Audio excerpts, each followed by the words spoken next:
আসসালামু আলাইকুম বন্ধুরা, স্বাগতম আমার নতুন ব্লগে। আজকে ছোট্ট একটা ব্লগ নিয়ে আপনাদের মাঝে চলে আসলাম।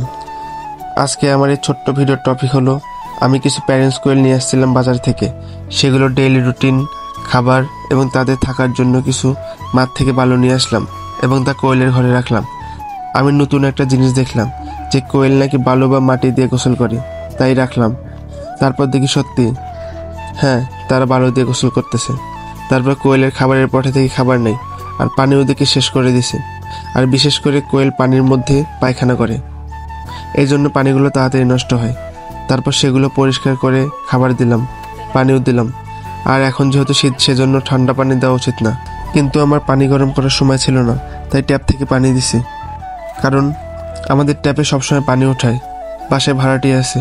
বন্ধুরা, যাদের এরকম হাঁস, মুরগি বা পাখি আছে, বা অনেক সময় শখের পেট থাকে, তারা এই শীতে তাদের যত্নে রাখবেন।